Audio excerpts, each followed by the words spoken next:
বন্ধুরা, আমি হক ফারুক অত্যন্ত দুঃখ ভারাক্রান্ত মন নিয়ে আপনাদের সামনে আজকে হাজির হয়েছি। সেটি হচ্ছে যে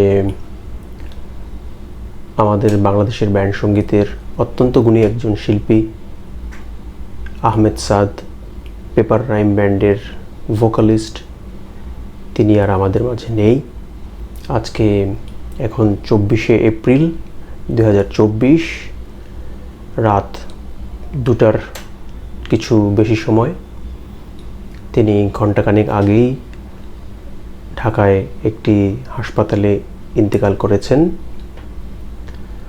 আমি অত্যন্ত দুঃখ ভারাক্রান্ত হৃদয়ে এই সংবাদটি শেয়ার করছি আপনাদের সঙ্গে, এবং এই বুঝতে পারছেন যে আমি আসলে নিজেও সাদ ভাইয়ের গানের অত্যন্ত বড় একজন ফ্যান। সে কারণেই কিন্তু আমি কিছুক্ষণ আগে অফিস শেষ করে এসেছি, কিন্তু তারপরে আমার কাছে মনে হয়েছে যে সাদ ভাইয়ের যে আমাদের মাঝে নেই, তিনি আর এই সংবাদটি একটু আপনাদের সঙ্গে শেয়ার করতে চাই। সাদ ভাই মিউজিকের সঙ্গে নেই অনেক বছর, কিন্তু তার কাজগুলো আমরা এখনও শুনি। বিশেষ করে পেপার রাইমের যে একমাত্র অ্যালবাম, সেই অ্যালবামের অন্ধকার ঘরে যে গানটি, অন্ধকার ঘরে কাগজের টুকরো ছিঁড়ে কেটে যায় আমার সময়, এই গানটি এখনও সবার মুখে মুখে। সত্যি কথা বলতে আমাদের ব্যান্ড সঙ্গীতে যে কয়জন মেলোডিয়াস ভোকাল বলতে আমরা যে বিষয়টি বুঝি, যে অত্যন্ত মেলোডিয়াস গলার অধিকারী, যাদের গলা খুব মিষ্টি, শুনতে খুব ভালো শোনায়,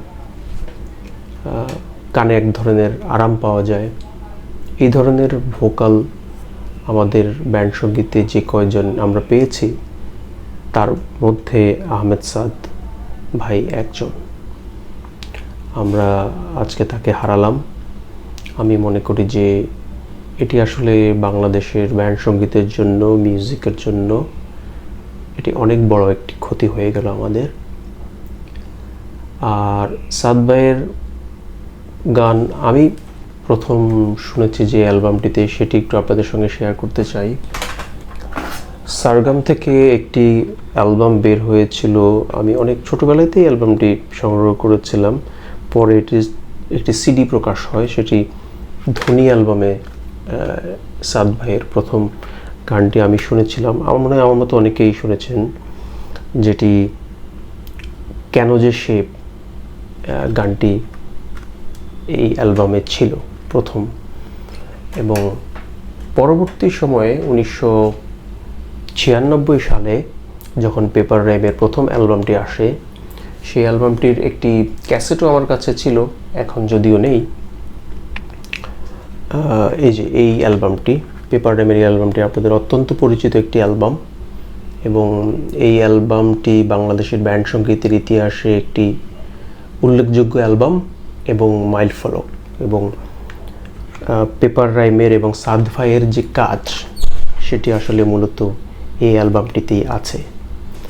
এবং এই অ্যালবামের গানগুলো যদি বলি, এলোমেলো, সময়ের হাতে, আকাশের কি রং, হাওয়ায় আসে ভেসে, কোনো এক বিকেলে, কখনো কি খুঁজেছ, বৈশাখে, কেন যে সে, অন্ধকার ঘরে, যখনই আকাশে, একবার বলে যাও, অবসর ভালোবাসা,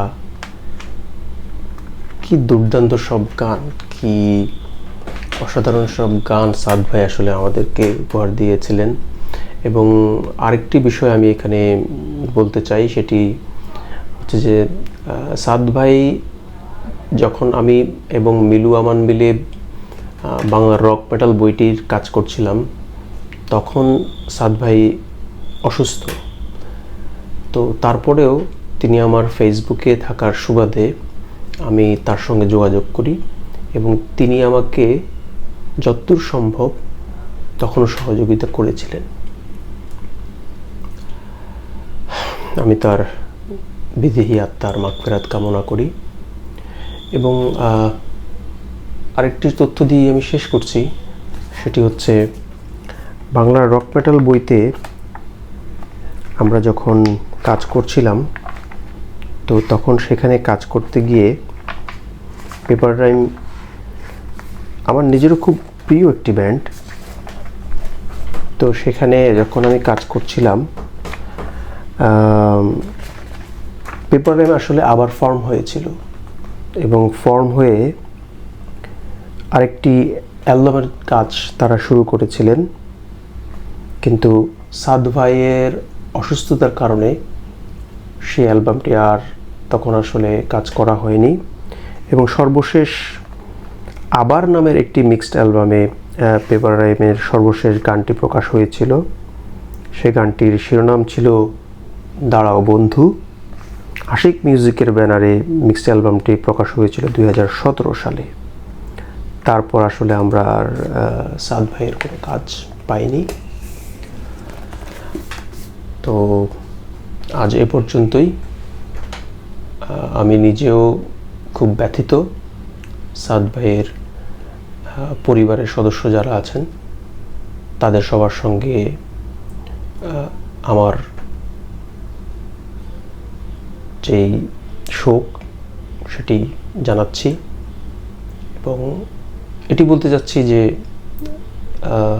বাংলাদেশের ব্যান্ড সঙ্গীত যতদিন থাকবে ততদিন আসলে আহমেদ সাদ ভাইয়ের কাজগুলো থাকবে, পেপার রাইমের কাজগুলো থাকবে। আমরা তাকে সবসময় স্মরণে রাখব। সবাই ভালো থাকবেন।